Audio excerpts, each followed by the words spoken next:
Hello friends, Radhe Radhe. कैसे हैं आप सब लोग? आशा करती हूँ ये अच्छे हैं और मैं भी बढ़िया हूँ। तो सभी लोगों का स्वागत है हमारे एक नई वीडियो में, जो कि मैं आज फर्स्ट व्लॉग शुरू कर रही हूँ और आप लोगों के समक्ष, आप लोगों के बीच बैठ कर के मैं कुछ बातें करूँगी, जो कि एक हम महिलाओं के लिए या हम बेटियों के लिए बहुत ही इम्पोर्टेंट होने वाले हैं।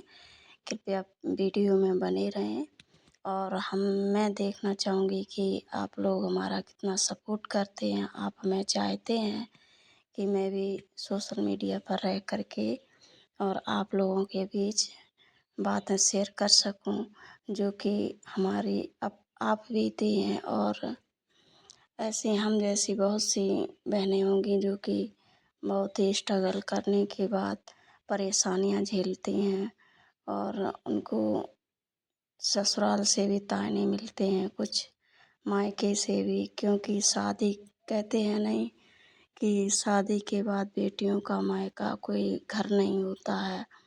और ससुराल भी कुछ ऐसे मिल जाते हैं जो कि तानों से भरे मिलते हैं। कुछ मजबूरियां देख कर के एक कहावत भी सही कही गई है कि बेटी के दो दो घर होते हैं, लेकिन अगर देखो तो बेटी का कोई घर नहीं होता है। तो ऐसे हम लोगों की ज़िंदगी भरी पड़ी है। तो ऐसा ही कुछ हमारे साथ भी हुआ है। आज मैं जहाँ आप लोग देख रहे हैं, मैं सिलाई कर रही हूँ, तो ना तो वो हमारा घर है और ना हमारा ससुराल है। तो मैं भी आज अपने इस मेहनत के मुकाम पर खड़ी हूँ, ज़िंदगी के दो राहों पर खड़ी हूँ कि पता नहीं कब को ताने मारने लगे हो, कहने लगे कि छोड़ दो यहाँ से, निकल जाओ। तो इसलिए मैं सिर्फ भगवान को साक्षी मान करके और कोई भी ना देखो। आज मेरी मशीन भी हमें धोखा दे रही है, बार बार धागा तोड़ रही है, क्योंकि इसमें ऑयल डालने को है। मुझे ये सूट बहुत जल्दी देना है, अभी लगभग आधे घंटे में, तो मैं नहीं सिल पाई हूँ, इसलिए मैं बना रही हूँ। अभी तो शादी विवाह का सीज़न चल रहा था, मैं उसी के कपड़े बना बना करके देती रही जो पहले से पड़े रहे। वो कपड़े नहीं मैं निकाल पाई हूँ, तो आज थोड़ा टाइम मिला है। अभी मैं यहाँ पर ये जो ब्लॉग बना रही हूँ, ये लगभग 4 बजे का टाइम है दिन के, क्योंकि सुबह से मैं दुकान पर नहीं रह पाई, कहीं गई थी। और इसलिए मैं अकेली हूँ, तो मुझे तो सब कुछ देखना पड़ता है। अकेले रहकर मैंने तो बस यही सोच लिया है कि सिर्फ मेहनत करना है और आगे का रास्ता भगवान के ऊपर छोड़ना है। भगवान जैसा चाहेगा वैसा ही मुझे रास्ता दिखाएगा और उसी रास्ते पर मैं चलती रहूँगी। तो मेरा कहना है कि आप लोगों से भी, हमारी जैसी जो भी बहनें हैं और जो ससुराल में रह कर के मेहनत कर रही हैं, उनसे भी हमें यही अनुरोध है, यही कहना है कि देखिए, जीवन में उतार चढ़ाव तो आते रहते हैं। हमारे जीवन में पीछे बहुत ही उतार चढ़ाव आए हैं और अभी भी चल रहे हैं।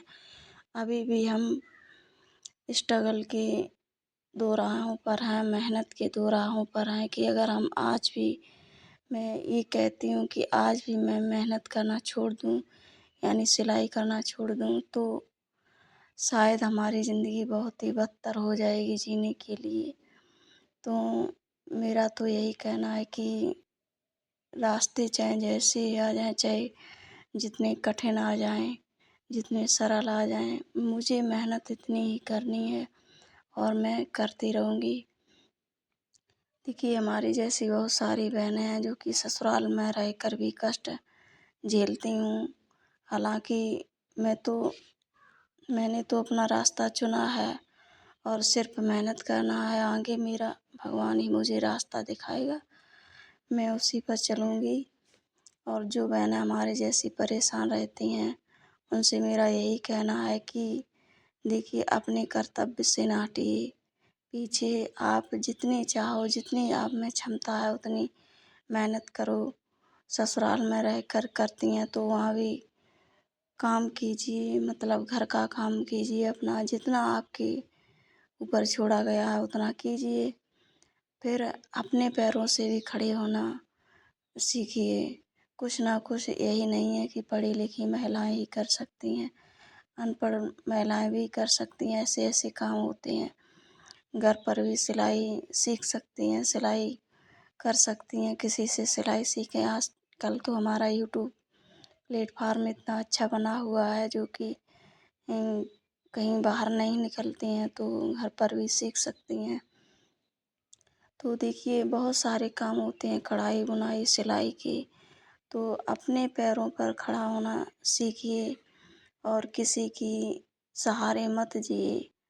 हाँ, मानते हैं कि हस्बैंड होते हैं, कुछ हस्बैंड ऐसे होते हैं जो कि सहारा देते हैं, लेकिन अच्छी बात है, लेकिन फिर भी अपने आप को भी मजबूत कीजिए। क्योंकि अगर आप मजबूत होंगे, आप मेहनत करने लायक होंगे, आप कुछ दो पैसे कमा सकते हैं तो दुनिया इज्जत करेगी। अगर जो नहीं कमाता है आज के समय में उसकी कोई वैल्यू नहीं रखते हैं, उस पे काम करवाते हैं, सिर्फ काम काम और कुछ नहीं। फिर भी उन्हें ताने देते हैं, घर पर रहकर तुम करते क्या हो। तो ऐसे मतलब ऐसी ज़िंदगी से भी तो तंग आ जाते हैं हम लोग और टेंशन बढ़ने लगती है कि हम इतना करते हैं और अगले को घर का कोई काम ही नहीं लगता है। तो ऐसा नहीं सोचना चाहिए। सिर्फ मैं तो सिर्फ यही कहूँगी कि जो भी हाउसवाइफ हैं वो उन्हें घर का काम और अपने काम पर ध्यान देना चाहिए, अपने हेल्थ की तरफ भी ध्यान देना चाहिए और सबकी बातों को इग्नोर करके आगे बढ़ना चाहिए, तभी आगे बढ़ पाओगी। अगर सबकी बातों को दिमाग में लेते रहोगे तो कुछ नहीं कर पाओगे बगैर टेंशन के। टेंशन तो बहुत बड़ी चीज़ होती है, टेंशन इंसान को ख़त्म भी कर देती है। तो मेरा तो कहना यही है कि देखिए हम पे तो जो बीत रही है वो हम धीरे धीरे आप लोगों के बीच सभी के बीच शेयर करती रहूँगी और अपनी मेहनत करती रहूँगी। आज मैं इस जो मुकाम पर बैठी हूँ सिर्फ मेरी मेहनत की वजह है और आज मैं हर प्रकार के कपड़े बनाती हूँ और 2 पैसे अर्न करती हूँ जिससे अपना घर खर्चे चलाती हूँ। हालांकि तो मैं अभी तो मायके में ही रह रही हूँ। कुल सहयोग देते हैं हमारे मम्मी पापा, भाई भी। फिर भी हमको लगता है कि पता नहीं उनके ऊपर मैं बोझ बन कर के ही बैठी हूँ। तो अब मैं मेहनत करती रहूँगी। आगे फल तो भगवान देंगे, क्या उन्हें हमारे ऊपर करना है, मेहर करनी है या हमें परेशान करना है, सिर्फ मैं उन्हीं के ऊपर छोड़ रही हूँ। और इसी के साथ साथ मैं अपनी वीडियो को समाप्त करती हूँ और अब मिलूँगी मैं कल एक नए व्लॉग के साथ। तब तक के लिए राधे राधे और प्लीज़ हमारी बहनें हमें सपोर्ट बनाए रखें, जिससे कि मैं आप लोगों के बीच मुझे हिम्मत बढ़े जो कि मैं आप लोगों के बीच कुछ बातें शेयर कर सकूं। तब तक के लिए bye, thank you, Radhe Radhe.